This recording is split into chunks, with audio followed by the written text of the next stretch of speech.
나는 하루 종일 남의 일에만 관여하고 있어요.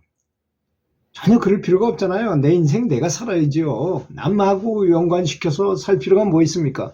물론 저는 뭐 퇴임해가지고 이제 집에서 자기 일만 하고 사는 사람이니까 남에 대한 신경을 별로 안 쓰고 나에 대한 성찰만 하고 있으니까 참으로 행복한 때죠, 지금이. 지금 이제 많이 늙긴 했지만 그래도 아직까지는 그래도 사람 구실할 수 있는 형편이니까 이 시간이 인생 전체로 볼 때 시간이 별로 남지 않았다고 생각하고 항상 각성하고 있습니다.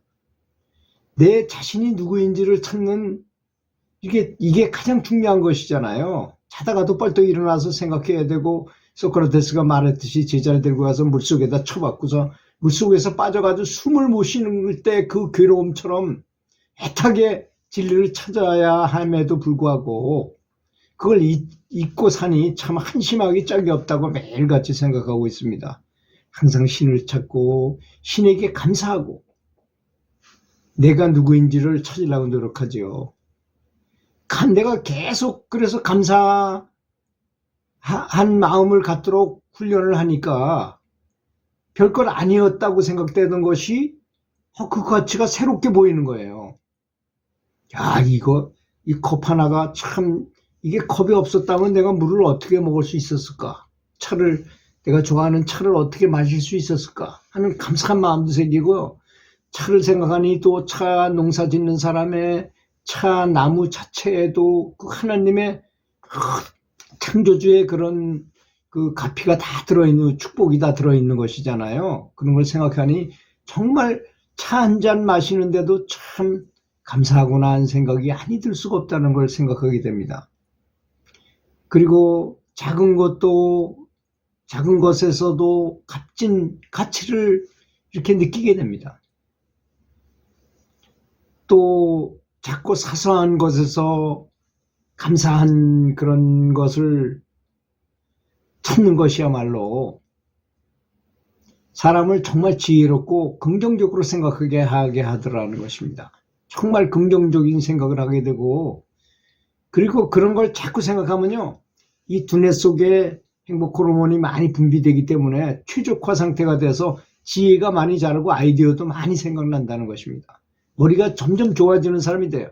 머리 좋아지는 거는 책을 읽는 방법도 아주 좋은 것이죠. 책을 읽으면 다른 발상이 자꾸 떠오르잖아요. 그 사람이 한 얘기를 보고 들으면서 더 많은 생각을 하게 되고 하잖아요. 그래서 독서가 좋다는 것이고, 독서를 하다가도 삼매경이 들어간다는 것이죠. 그래서 자기 마음에 흥미가 쫙 달라붙는 걸 읽다 보면 나를 잊고 책 속에 빠져가지고 쫙 그걸 보게 되니까 얼마나 좋습니까? 또 소크라테스가 말했듯이 그 남은 진짜 열심히 노력해서 얻어놓는 그 책으로 편집할 정도면 그 사람이 굉장히 많이 생각한 거거든요. 그냥 막 아무거나 이렇게 책을 만들지는 않잖아요. 그렇게 노력한 거를 나는 그냥 한순간에 쫙 그 사람 마음을 읽어볼 수 있으니 얼마나 많은 공부가 되겠습니까? 그 사람이 숙고한 거를 난 한순간에 섭취할 수 있으니, 그래서 되도록이면 그 사람의 생각을 이해하면서 책을 보는 게 좋죠. 그냥 단지 내가 만나는 모든 일에 그냥 감사하기만 해도 일이 이 행복 호르몬이 분비되니까, 이게 운칠기삼이라고 운이 7이고 기술이 3이라는 말이 있어요. 축구 아무리 잘해도 안 될 때는 파리 생제르맹 같은 선수들 그렇게 축구 잘해도 안 들어갈 땐 골대 맞고 엉뚱한 데로 날아가고 골이 안 들어가요. 근데 운 좋을 때는 가만히 서 있어도 자기 앞으로 공이 굴려 나와 톡 건드리면 들어가요. 그래도 골 넣는 거는 다 마찬가지잖아요. 똑같이 첫 취급해 주는 거니까. 그래서 운이 좋아야 되는데, 운이 좋으려면 매사에 조화롭게 감사한 마음으로 항상 살게 되면 아주 조화로운 상태에 있게 됩니다. 최상의 실현 상태에 가게 됩니다. 최상의 실현 상태라는 건 뭡니까? 정말 너무너무 잘 될 때 있잖아요. 하는 일마다 잘 되고 그냥 쫙 달려가면 앞에 빨간불이 없고 파란들만 쫙 앞으로 보일 때도 있고, 무슨 일을 하려면 사람이 착착 만나고 싶으면 생각만 하면 그 사람이 탁 나타나기도 하고, 그런 신나는 일들이 많이 생긴다는 것이죠. 감사한 마음을 항상 갖게 되면. 왜 그러냐? 감사하면 감사할 일들만 눈앞에 보이게 마련인 것입니다.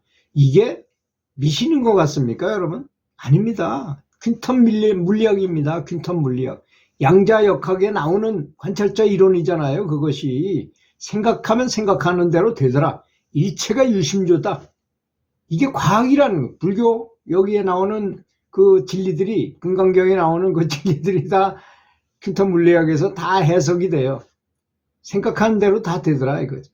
그래서 우리가 아주 감사한 마음 먹고 아주 정말 신에게 감사하고 정말로 좋은 마음을 갖고 살면 모든 원자들, 내 몸도 원자로 돼 있고 다 뭐 모든 세상 물정이 다 그렇잖아요. 그것들이 다 나를 돕기 위해서 움직인다는 것입니다. 그러니까 예수님이 죽은 사람도 살리는 거고, 오병이어 5개의 떡과 2마리의 고기를 가지고, 물고기를 가지고 5,000명을 먹이고도 남았다 그러잖아요. 그런 기적을 일으킬 수가 있는 것입니다. 그게 양자 물리학이라는 것이죠. 그런데 믿지 않는 사람들은 그런 걸 뭐 전혀 생각도 못해도 그건 어쩔 수 없는 거예요. 그 사람의 그 이해력이니까. 실제로는 그럼에도 불구하고 아인슈타인이 말한 것이나 요새 퀸텀 물리학에서 말하는 것이나 다 같다는 것입니다. 그래서 감사해야 된다는 것이죠. 감사는 남에게 주면 줄수록 더 많이 얻게 됩니다. 제가 여러 번 얘기했죠. 들어주고 말로 받는다. 세옹지마다. 또 내가 감사한 마음을 쫙 뻗어서 우주 끝까지 가게 하면 올 때는 그것도 새끼쳐가지고 저절로 들어. 내가 들어오라 소리 안 해도 다 알아서 세옹지마가 뭐 세옹이 잊어버린 그 말이 뭐 들어오라 해서 들어왔나요? 알아서 들어왔죠. 기대하지도 않았는데 알아서 들어왔고, 아들이 발을 다쳤으니 참 실망도 했겠구만. 그래도 감사하니 나중에 다 붙들려 가서 군인으로 다 가서 다 전사했는데 그 아들만 살았다는 거 아니겠습니까? 그러니까 세옹지마처럼 감사하는 건 좋다는 거죠. 다른 사람에게 감사를 보내면요, 받는 사람도 좋죠. 당연히. 그런데 내가 오히려 더 행복해져요. 참 신기한 일이 아니겠습니까? 정말 참 신기한 거예요. 내가 먼저 감사하니까. 그래서 감사하는 사람의 지혜의 횃불이 밝혀지게 돼 있어요. 아까 얘기했죠. 아이디어도 생기고 지혜도, 많은 지혜가 생기게 됩니다. 참다운 사랑과 감사함이라는 거는 사람마다 다른 사람에게 자신의 주장하는 모든 권리를 자유롭게 말해라.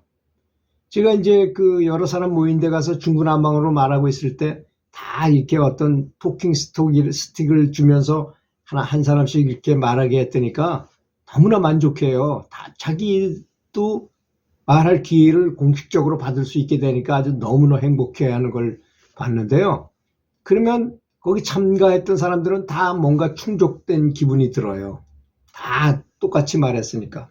어떤 한 사람만 강연을 하는 것이 아니라 그 사람들도 말할 수 있는 기회를 다 주고 나중에 거기서 질문이 생기면 질문도 하고 뭐 이러면 아주 대화가 원활하게 잘 된다는 걸 알 수 있게 된다는, 그게 바로 권리를 자유롭게 준 거라는 것입니다. 요령이 필요하겠죠, 물론.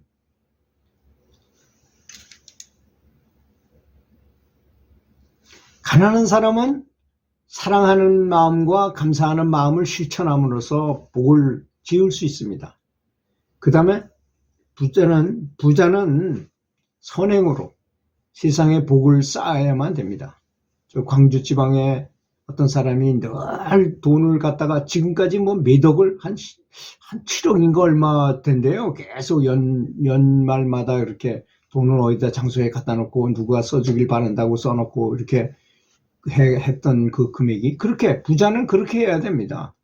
부자는 그렇게 선행을 해야만 그 부가 계속 유지가 돼요. 그 사람 마음은 얼마나 아름답습니까? 내 돈이 많고 내가 넉넉하니 내 이름을 알리지 않고 다른 사람이 잘 되게 하도록 하겠다 하는 생각인 거 아니겠습니까? 그런 사람이 어떻게 그 부자에서 떨어져 다시 가난한 사람이 되겠습니까? 그렇게 부자 감사한 마음을 갖고 이렇게 선행을 하는데, 하루를 남을 원망하고 불평불만하고 사는 것보다는 하루를 감사히 받아들이는 것이 자신에 대한 최고의 마음가짐이고 행복하는 길입니다. 그래서 하루를 명상을 하면서 신에게 감사하면서 하루를 명상하며 살면 같은 하루를 살았다 하더라도 정말 충만하고 행복하고 최고의 하루를 보냈다는 느낌을 받잖아요. 그래서 명상을 하라는 것입니다. 늘 명상하다 보면 그런 것들이 쌓이고 쌓여서 나중에 그 사람의 공덕이 되고 자비심이 늘어나고 또 영적 진보가 일어나는 것이지, 무에서 유가 생기는 것이 아니라는 것을 알아야 됩니다. 항상 감사하는 마음이 기본으로, 사랑과 감사는 비슷한 생각으로 저는 말씀을 드린 거거든요.